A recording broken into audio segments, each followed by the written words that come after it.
microbiology. Before this lecture, we have already discussed about different type of microscopy and stainings. Now we will focus on bacterial cell wall. Okay. So first thing is, what is cell wall? As our body is covered with skin, okay, and this skin protects us from different infections. In the same way, body of the bacteria is covered with the cell wall, and that cell wall helps in the survival of bacteria and also helps the bacteria in resisting our immune response. Okay, whenever bacteria enters into the body of host, our immune system gets activated and attack on the bacteria. Now in that case, cell wall will help the bacteria to remain alive. Okay, it will help the bacteria to survive inside the host body. So basically there are some more things that cell wall can do. Cell wall provides shape to the bacteria, it provides rigidity to the bacteria, it also takes part in cell division, and most of the antibiotics that we take during any infection, okay, that antibiotics target the cell wall. Okay, for example, if a person is suffering from disease, then it will take antibiotics. That antibiotics will target the cell wall of the bacteria and make some pores. Okay, that antibiotics will make some pores in the body of in the cell wall of the bacteria, and from that pores, what will happen, all the material that is present inside the bacteria will come out. Okay, and this will ultimately lead to the death of bacteria. Okay, in this way antibiotics work. And one thing more that we can study in the cell wall is presence of some virulence factor. Okay, so basically cell wall contains some virulence factor. Now what are virulence factor? For example, the cell wall contain some appendages, okay, like fimbriae, pili. Okay, what these appendages will do, these appendages will help the bacteria in attaching the host cells. Okay, when bacteria enter into the body of host, these fimbriae and pili will help the bacteria to attach with host cell and produce infection. Okay, one thing more that we can study in virulence factors. Okay, we are talking about virulence factors. Virulence factors. These virulence factors are present on the cell wall. These virulence factors, for example, we have talked about already pili and fimbriae. One more virulence factor that we can see on the cell wall is endotoxin. Okay, endotoxin. Some bacteria produce endotoxins, and toxin, the toxin word is related something poisonous. Okay, what this endotoxin will do, this endotoxin will produce disease in the body of the host. This endotoxin will damage the cells of the human body, and these virulence factors will ultimately help the bacteria in producing disease. Okay, the endotoxin is damaging the cell, fimbriae and pili helping the bacteria to attach. So what these virulence factors are doing, these virulence factors helping the bacteria to produce disease, that is called pathogenicity. Okay, these virulence factors are helping the bacteria to increase its pathogenicity, that is the ability of the bacteria to produce disease. So in this way cell wall helps the bacteria to survive, to produce disease.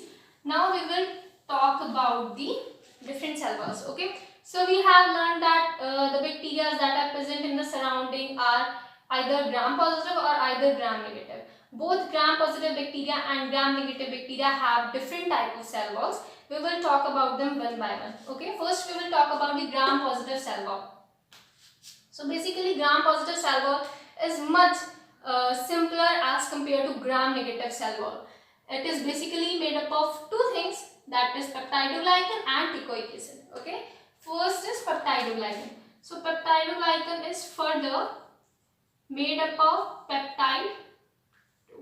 Okay, so further peptidoglycan is made up of mucopeptide chains and alternative units of NAM and NAC. Okay, this is made up of mucopeptide chain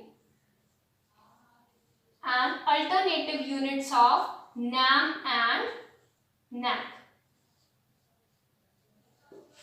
NAM stands for N-acetyl muramic acid and NAC stands for N-acetyl glucosamine. These NAM and NACs are linked to each other. They are cross-linked via pentaglycine bridges, pentaglycine bridges, and tetrapeptide chain. Sorry, tetrapeptide chains. Okay, so these NAM and NAG are linked to each other with the help of pentaglycine bridges and tetrapeptide chains. Okay, you can see the diagram on the screen. Okay, if it is visible. Okay, now look at here. Here is the diagram of given gram-positive cell wall to understand the linkage between NAM and NAG. Okay, so basically you can see that there is a layer of NAM and NAG. M stands for NAM and G stands for NAG.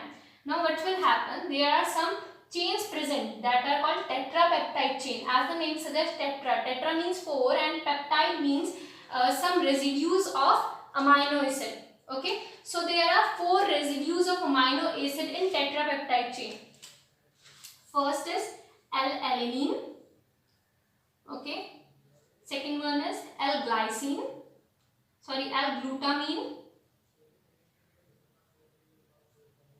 It's D. Next one is L-lysine, and next one is D-alanine. Okay, so these are arranged in this order. These tetrapeptide chains are arranged in this order. Okay, the amino acids in the tetrapeptide chain arranged in this order. First is L-alanine, second is D-glutamine, third one is L-lysine, and the fourth one is D-alanine. Okay, now what happened? And next one is pentaglycine bridge. Pentaglycine, penta means 5, glycine. There are 5 glycine residues arranged in a chain. Okay, that forms pentaglycine bridge. Okay, so first thing we have is the tetrapeptide chain. Tetrapeptide chain always originates from the NAM. Okay, the tetrapeptide chains always ascend from the NAM molecule.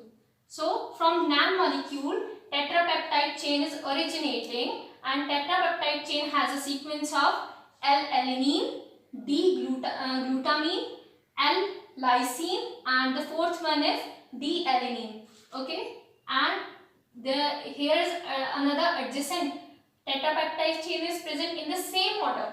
Okay, now what this pentaglycine will do? This pentaglycine bridge will attach the third one amino acid, that is L-lysine. Okay, L-lysine of this chain, what it will do, pentapeptide bridge, L-lysine of this chain will attach to the D-alanine of this chain.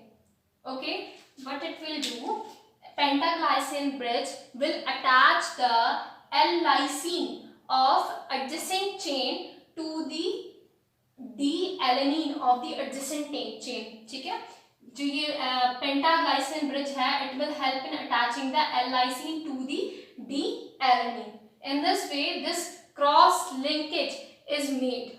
Okay, hope you understand this concept. Second one we have is the teichoic acid. Okay, so teichoic acid is its mechanism is still unclear, but it is supposed that this teichoic acid supports the bacteria. It provides the shape to the bacteria, or it provides the rigidity to the bacteria, we can say. Okay, next thing is that these teichoic acids are of two types. First is cell wall teichoic acid, and another one is lipoteichoic acid. Okay, lipoteichoic acid. Cell wall teichoic acid is attached to this cell wall of the teichoic acid is attached to the peptidoglycan layer, and lipoteichoic acid is attached to the lipid layer that is present on the gram-positive cell wall. Okay, so this is the gram-positive cell wall description. Hope you understand. Hope you get the concept. Thank you.